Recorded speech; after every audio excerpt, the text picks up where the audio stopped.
우리 주변에는 수많은 사람들이 살아가고 있습니다. 물론 이들이 어떻게 살아가는지는 잘 알지 못하지만 여러 모양으로 살아간다는 것입니다. 또한 문제가 없이 살아가면 좋지만 그렇지 못하는 사람들이 많을 것입니다. 어떤 사람은 질병으로, 어떤 사람들은 암담한 자신의 미래를 생각하며 술잔을 기울일지 모르겠습니다. 또한 어떤 사람들은 재정의 문제로 골머리를 앓고 있을 것입니다. 그리고 어떤 사람들은 우울한 자신의 삶을 비관하여 인생을 마치려는 마음을 가지고 눈물을 흘리는 사람들도 있을 것입니다. 더 나아가 가정의 폭력으로 미움의 대상이 된 청년들과 청소년들도 있을 것입니다. 특히 이들은 자존감이 낮아져 자신이 스스로 할 수 있는 것들이 없다는 것입니다. 사람들에게 조롱거리 대상이 되고 대중과 융화되지 못하고 속된 말로 일명 왕따가 되어 외톨이 삶을 살아가는 사람들도 많이 있을 것입니다. 또 어떤 사람은 자신이 처한 현 상황을 회복하고자 노력하지만 감당할 수 없는 현실의 문 앞에서 좌절과 절망을 겪어야 하는 참담함은 이루 말할 수 없을 것입니다. 요사이 너무도 많은 청소년들과 청년들 그리고 중년들이 마약과 술로 인하여 자신을 학대하고 있지만 누구 하나 이들을 향한 진정한 보살핌이 많지 않다는 것입니다. 사람들은 이들에게 차가운 시선을 보내고 있지만 이들을 향한 아픔을 소유한 사람들은 그렇게 많지 않다는 것입니다. 그렇다면 여러분, 이런 엄청난 일들과 회복될 수 없는 상황 속에서 이러한 사람들이 진정으로 회복이 되며 살아날 수가 있을까요? 아니, 법으로도 안 되고 강압적으로 안 되며 사람의 힘으로도 안 되는 이러한 우리 사회 일들이, 가정들이 회복 가능하겠느냐는 것입니다.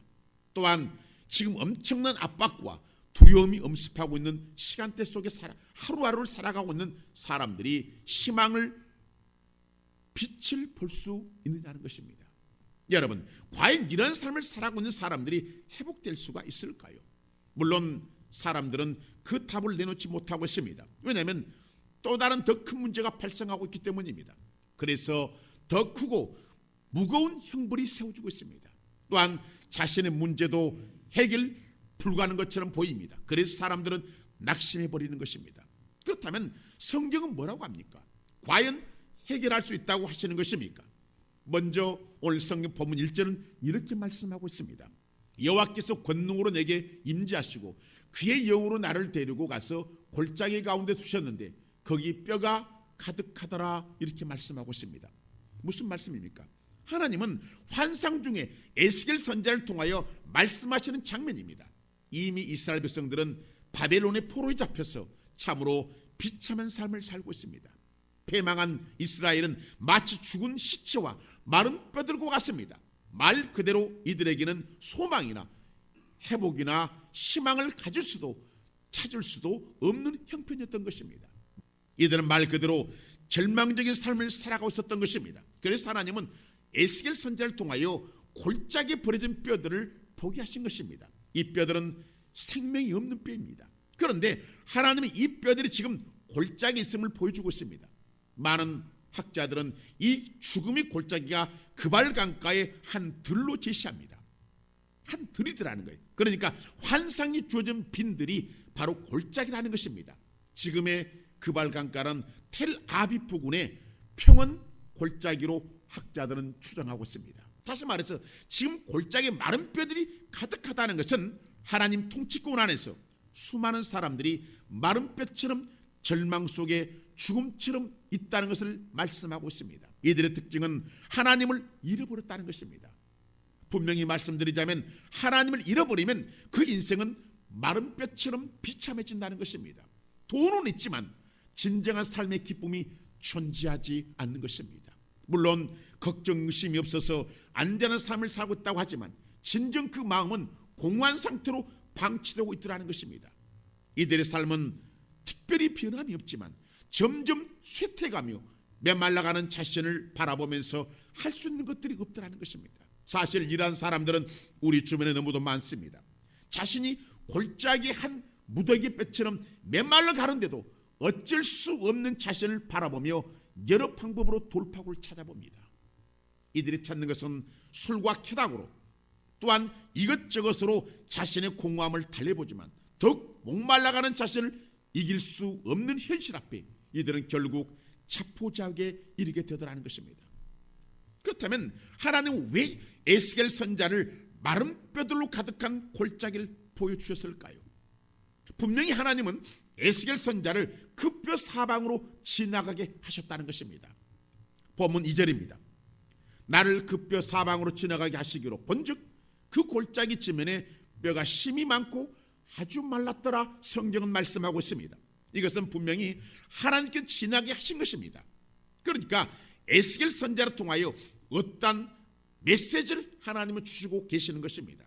하나님은 그 뼈 사방으로 지나가게 하셨습니다. 즉 보라는 것입니다. 얼마나 많은 사람들이 마른 뼈와 같은 인생을 살아가고 있는지를 보라는 것입니다. 그 다음을 말씀을 보십시오. 본즉 그 골짜기 지면에 뼈가 심이 많고 아주 말랐더라라고 말씀을 하고 있습니다. 분명히 뼈가 많고 매우 말랐다는 것입니다. 그렇다면 이 말씀의 의미가 무엇입니까? 바로 이스라엘의 현 상태를 나타내는 환상입니다. 그러니까 지금의 이스라엘 백성들은 매우 마른 뼈의 삶을 살아가고 있다는 것입니다. 이들은 지금 바벨론으로 끌려와 매우 초라한 삶을 하루하루 연명하고 있는 것입니다. 이들의 삶은 절망적입니다. 현재의 삶은 참으로 처참하고 소망이 없습니다. 이들은 지금 죽은 지 오래된 해골 상태입니다. 누구 한 사람도 이들을 위하여 희망을 품으라고 말하고 있지 않습니다. 왜냐하면 이미 죽은 지 오래된 백골 상태이기 때문입니다. 여러분, 우리는 그렇게 생각할 때가 많습니다. 저 사람은 이미 죽은 사람이나 마찬가지다. 이렇게 말할 때가 있는 것은 그 사람의 형편을 보고 결정합니다. 왜냐하면 지금 저 사람은 죽을 병에 걸렸기 때문이며 저 사람의 가정은 이미 파탄을 맞이했고 이미 나이 들어 늙었기 때문이며 이미 사형 선고를 받았기 때문인 것입니다. 우리는 이러한 사람들 눈여겨보질 않습니다. 왜냐하면 그들에게 관심을 갖는 것은 시간 낭비라고 생각하기 때문입니다. 그렇다면 과연 시간 낭비일까요? 그렇지 않습니다. 왜냐하면 하나님은 이미 백골 상태의 마른 뼈들을 환상으로 보여주셨기 때문인 것입니다. 마른 뼈들은 이미 죽은 자들입니다. 그러니까 하나님이 희망을 잃지 말라는 것입니다. 절망하지 말라는 것입니다. 포기하지 말라는 것입니다. 낙심도 하지 말라는 것입니다. 왜입니까 여러분? 바로 오늘 우리가 하나님의 능력이 바탕에 살아가고 있기 때문인 것입니다. 사람들은 말합니다.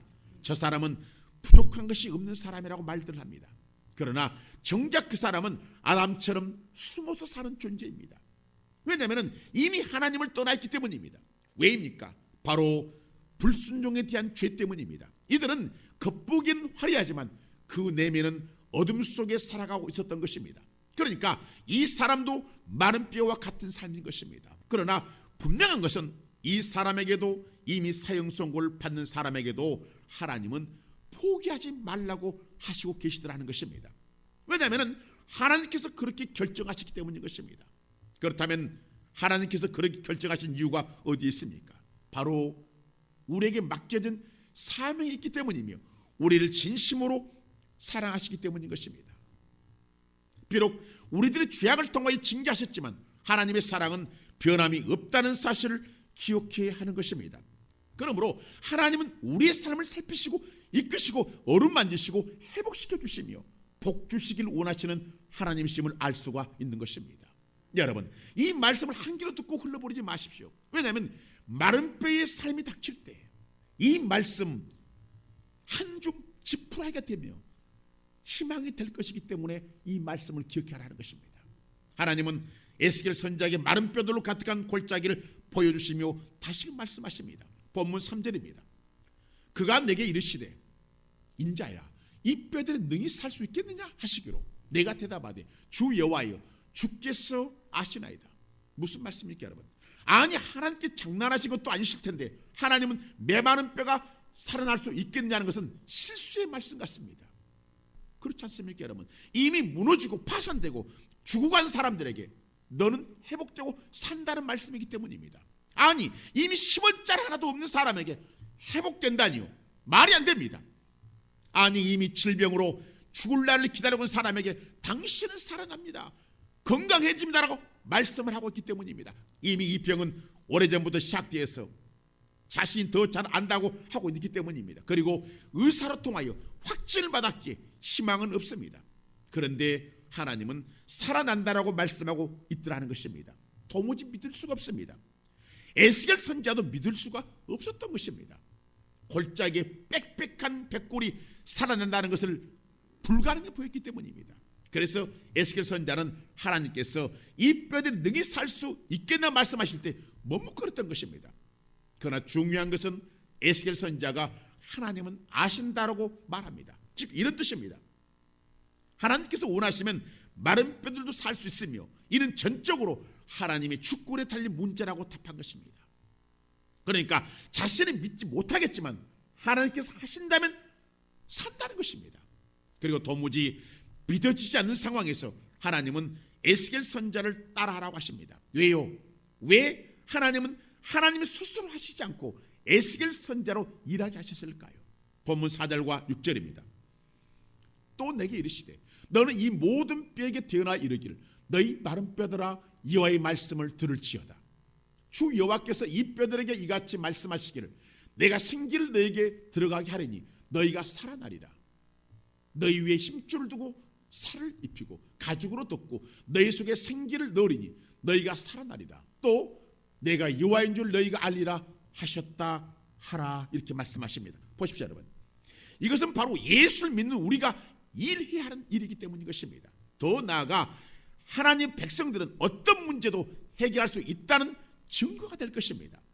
사랑하는 성도 여러분, 우리 주변은 온통 세상도 포기한 일들이 질비합니다. 특히 서스럼 없이 사람을 납치하고 죽이고도 너무도 아무렇지 않듯 웃고 있는 그들을 볼 때 사람들은 생각하기를 인간이기를 포기했다고 말합니다. 그렇습니다. 이들은 인간이기를 포기한 사람들입니다. 정말로 피해자 입장을 생각한다면 그런 모습을 하면 안 됩니다. 피해자의 가족은 피눈물을 흘리며 살아갑니다. 그래서 이 가해자는 이런 모습을 하면 안 되는 것입니다. 물론 방송을 본 국민들도 저 사람은 죽어 마땅하다는 것에 동의를 할 것입니다. 그래서인지 우리 주변에 불황아들이 있어도 관심을 갖지 않습니다. 남북한 사람이 있다면 피해갑니다. 사람이 쓰러져 있어도 쉽게 다가가지 못합니다. 물론 제가 이렇게 말하는 것은 모두가 그렇다는 것이 아닙니다. 이 말씀은 우리나라가 아닐 수도 있습니다. 그러나 시대가 이렇게 사랑을 이뤄가고 있더라는 것입니다. 그러나 하나님은 이들을 사랑하고 있더라는 것입니다. 비록 죄는 미흡지만 그 영혼은 사랑한다는 것입니다. 그러므로 오늘 우리가 이런 사람들을 대하고 듣고 보고 나갈 때 육의 눈으로 보지 말라는 것입니다. 육의 귀로 듣지 말라는 것입니다. 왜냐하면 하나님은 에스겔 선지자를 통하여 수많은 메마른 뼈들을 보여줄 때 육의 눈으로 보지 말라는 뜻이었기 때문입니다. 그러나 지금의 시대는 너무도 하나님의 사람들이 육의 눈이 밝아졌다는 것입니다. 반대로 영의 눈은 어두워져 가고 있는데도 느끼지를 못하고 있는 것입니다.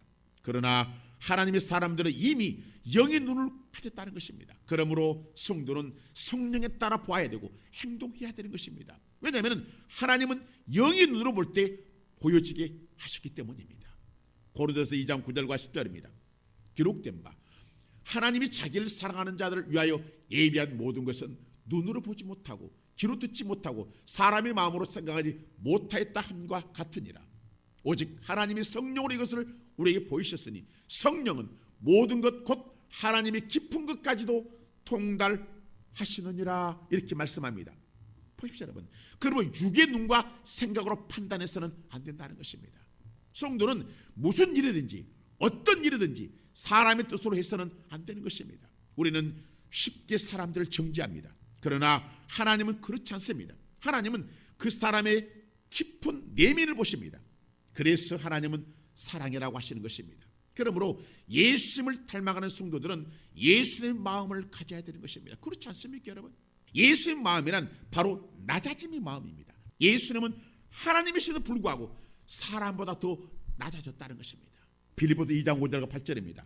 너희 안에 이 마음을 품어라. 곧 그리스도 예수의 마음이니 그는 근본 하나님의 본체시나 하나님과 동등됨을 취할 것으로 여기지 아니하시고 오히려 자기를 비우 종의 형체를 가지사 사람들과 같이 되셨고 사람들의 모양으로 나타나사 자기를 낮추시고 죽기까지 복종하셨으니 곧 십자가에 죽으심이라 이렇게 말씀하고 있습니다. 오늘 우리가 이런 마음을 갖는다는 것은 뜬구름을 쳐다보는 격이 되는지 모르겠습니다. 그러나 이런 마음을 소유해야 낮아질 수가 있더라는 것입니다. 이때 주변에 병든 사람이 보이는 것입니다. 가난한 사람들이 보인다는 것입니다. 그리고 마른 뼈들이 보일 것입니다. 이때 하나님은 이것이 보여지는 사람을 통하여 일을 하신다는 것입니다. 에스겔 선자처럼 도저히 믿어지지 않지만 하나님을 믿고 나갈 때 이 사람을 쓰시는 것입니다. 하나님은 말씀에 순종한 에스겔 선자를 대언하게 하셨습니다. 본문 7절과 8절입니다. 이에 내가 명령을 따라 대언하니 대언할 때 소리가 나고 움직이며 이뼈 젖뼈가 들어맞아 뼈들이 서로 연결되더라. 내가 또 보니 그 뼈에 힘줄이 생기고 살이 오르며 그 위에 가죽이 덮이나 그 속에 생기는 없더라 이렇게 말씀하고 있습니다. 보십시오 여러분. 놀라운 것은 말씀에 따라 선포하니 마른 뼈들이 사람의 모습으로 형성됩니다. 도저히 믿을 수 없는 모습입니다. 그러나 그 속에는 생기가 없습니다. 즉 완전한 모습으로 살아나지 않았다는 것입니다. 오늘날 많은 사람들이 이곳에서 멈춥니다. 이 모습은 사람의 모습입니다. 즉 육의 모습입니다. 예수님이 없는 모습입니다. 이 모습으로는 하나님의 일을 할 수가 없는 것입니다. 물론 하나님을 기쁘게 할 수도 없는 것입니다. 하나님은 이런 모습을 원하시지도 않습니다. 이곳에서 멈춘 모습을 원하시지도 않으신다는 것입니다. 하나님은 사람의 생각으로 나가는 것을 원하지 않습니다. 자신의 뜻대로 행동하는 것을 원하시지도 않으신다는 것입니다. 그러나 너무도 많은 사람들이 하나님 없이 활동합니다. 그러나 곧 이러한 일은 후회가 될 것입니다. 왜냐하면 곧 무너지기 때문입니다. 모래에 지은 집은 무너집니다. 마태복음 7장 26과 21절입니다. 나의 이 말을 듣고 행하지 아니하는 자는 그 집을 모래에 지은 어리석은 사람과 같으리니 비가 내리고 창수가 나고 바람이 불어 그 집에 부딪힘에 무너져 그 무너짐이 심하니라 성경은 이렇게 말씀하고 있습니다. 보십시오 여러분. 육의 생각은 사망인 것입니다.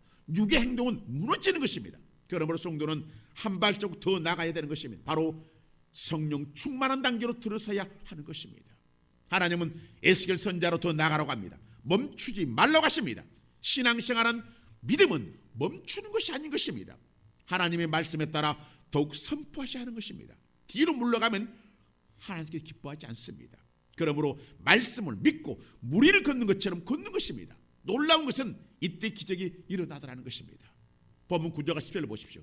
또 내게 이르시되 인자야 너는 생기를 향하여 태어나라. 생기에게 태어나여 이르길 주 여호와께서 이같이 말씀하시기를 생기야 사방에서부터 와서 이 죽음을 당한 자에게 부러져 살아나게 하라 하셨다 하라.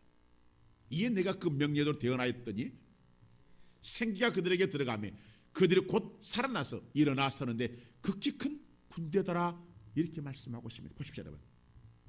하나님은 육으로 사는 자들을 향하여 명령을 하는 것입니다. 이 사람들은 이미 죽었지만 자신 죽어 있는 줄 모르는 자들입니다.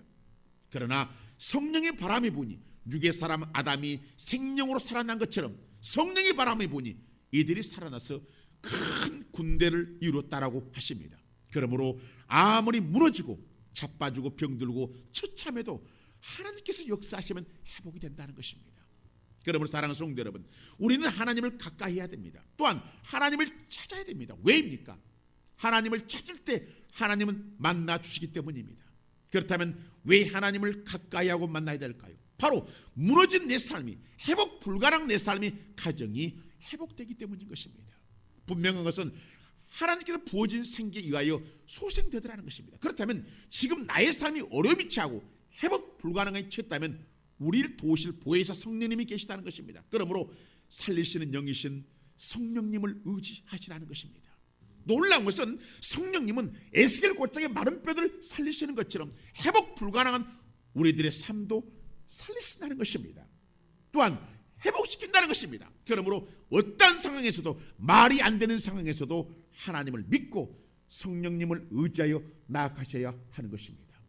왜냐하면 믿음은 영의 눈을 뜨게 하기 때문입니다. 영의 눈을 뜬 사람은 모든 삶을 육의 눈으로 보지 않기 때문입니다. 이때 하나님은 마른 뼈들 보여주시고 일으키시는 것입니다. 마른 뼈는 지금의 나의 삶입니다. 그러나 군대로 일어나는 것은 회복과 축복을 말씀하는 것이 될 것입니다. 그러므로 지금의 어려운 상황을 이기려면 먼저 하나님을 가까이 해야 되는 것입니다. 그러므로 먼저 하나님을 가까이 해야 되는 것입니다. 왜냐하면 이것이 곧 내 삶의 회복이 될 것이기 때문에 그렇습니다. 여러분의 삶의 회복이 바로 하나님을 가까이 할 때 나타나는 것입니다. 오늘 기억해야 됩니다. 우리 성도 마찬가지입니다. 어떤 상황에도 낙심하지 말라는 것입니다. 여러분의 삶이 백골 상태가 되어 있다 할지라도 아무것도 할 수 없어 끝났어라고 생각할 이때 하나님이 그 속에 함께 가신다는 것입니다. 그리고 하나님 말씀하십니다. 명령을 해봐. 나는 살아난다. 나는 회복된다는 명령을 해봐. 주님이 그렇게 말씀하네요. 그러니까 그렇게 하니까 어떻게 해요? 주여라고 나는 할 수 있습니다 고백하니까 성령께서 살아내리고 회복을 시키시라는 것입니다. 오늘 우리는 이 말씀을 듣고 있는 것입니다. 아, 어떤 상황에서도 나는 회복되는구나. 나는 무너진 사람이 아니구나. 나는 회복되는구나. 도저히 안 되는 상황에서도 하나님 믿으니까 회복되는구나. 이 사실 여러분들이 딱 새기고 믿고 나가십시오. 하나님은 여러분이 믿는 그 믿음에 따라 일을 행하신 하나님이십니다. 절대적인 그 하나님을 믿고 한 주간 살아가고 일생을 살아갈 때 항상 축복된 사람을 살 수밖에 없는 것입니다. 이런 삶을 살아가는 저와 여러분을 되시기를 주님의 이름으로 축원합니다.